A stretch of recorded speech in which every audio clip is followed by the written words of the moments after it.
ನಮಸ್ಕಾರ RR news ಕನ್ನಡಗೆ ಸ್ವಾಗತ. ಇದೀಗ ಒಂದು ಲೇಟೆಸ್ಟ್ ಅಪ್ಡೇಟ್ ಲಭ್ಯ ಆಗ್ತಾ ಇದೆ. ದೊಡ್ಡಬಳ್ಳಾಪುರದಲ್ಲಿ ಬಾಲ್ಯ ವಿವಾಹಕ್ಕೆ ಅಧಿಕಾರಿಗಳು ಬ್ರೇಕ್ ಹಾಕಿದ್ದಾರೆ. ಗುರುರಾಜ್ ಕಲ್ಯಾಣ ಮಂಟಪದಲ್ಲಿ ನಡೆಯುತ್ತಿದ್ದ ಮದುವೆಗೆ ತಡೆ ಹಾಕಿದ್ದಾರೆ. 1098 ಮಕ್ಕಳ ಸಹಾಯವಾಣಿಗೆ ಬಂದ ದೂರಿನ ಮೇರೆಗೆ ದಾಳಿ ನಡೆಸಲಾಗಿದೆ. 16 ವರ್ಷದ ಬಾಲಕಿಯನ್ನ ರಕ್ಷಿಸಿ ಸಖಿ ಕೇಂದ್ರಕ್ಕೆ ರವಾನೆ ಮಾಡಲಾಗಿದೆ. ಇನ್ನು ದೊಡ್ಡಬಳ್ಳಾಪುರ ನಗರ ಪೊಲೀಸ್ ಠಾಣಾ ವ್ಯಾಪ್ತಿಯಲ್ಲಿ ಈ ಘಟನೆ ನಡೆದಿದೆ. ದೊಡ್ಡಬಳ್ಳಾಪುರದಲ್ಲಿ ನಿನ್ನೆ ಬಾಲ್ಯ ವಿವಾಹಕ್ಕೆ ಅಧಿಕಾರಿಗಳು ಬ್ರೇಕ್ ಹಾಕಿದ್ದಾರೆ. ಗುರುರಾಜ್ ಕಲ್ಯಾಣ ಮಂಟಪದಲ್ಲಿ ನಡೆಯುತ್ತಿದ್ದ ಮದುವೆಗೆ ತಡೆ ಹಾಕಿದ್ದಾರೆ.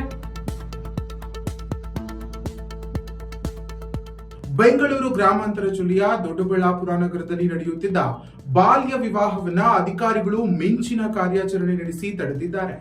ಗುರುರಾಜ ಕಲ್ಯಾಣ ಮಂಟಪದಲ್ಲಿ ರಿಸೆಪ್ಷನ್ ಮುಗಿಸಿ ಬಳೆ ಶಾಸ್ತ್ರ ನಡೆಯುತ್ತಿದ್ದ ವೇಳೆ 16 ವರ್ಷದ ಬಾಲಕಿಯನ್ನ ಮಕ್ಕಳ ಸಹಾಯವಾಣಿ ಸಿಬ್ಬಂದಿ ರಕ್ಷಿಸಿದ್ದಾರೆ. 1098 ಮಕ್ಕಳ ಸಹಾಯವಾಣಿಗೆ ಅಪರಿಚಿತರಿಂದ ಬಂದಿದ್ದ ದೂರಿನ ಮೇರೆಗೆ ಅಧಿಕಾರಿಗಳು ಸ್ಥಳಕ್ಕೆ ದೌಡಾಯಿಸಿ ಕಾರ್ಯಾಚರಣೆ ನಡೆಸಿದ್ದಾರೆ. ಬಳಿಕ ಬಾಲಕಿಯನ್ನ ರಕ್ಷಿಸಿ ದೊಡ್ಡಬಳ್ಳಾಪುರದ ಸಖಿ ಕೇಂದ್ರಕ್ಕೆ ಕಳುಹಿಸಲಾಗಿದೆ. ಮಕ್ಕಳ ರಕ್ಷಣಾ ಘಟಕದ ಅಧಿಕಾರಿ ಅನಿತಾ ಲಕ್ಷ್ಮಿ ಮತ್ತು ಶ್ರೀನಿವಾಸ್ ನೇತೃತ್ವದಲ್ಲಿ ನಡೆದ ಕಾರ್ಯಾಚರಣೆ ಪೊಲೀಸ್ ಇಲಾಖೆ ಸಹಕಾರ ನೀಡಿದೆ.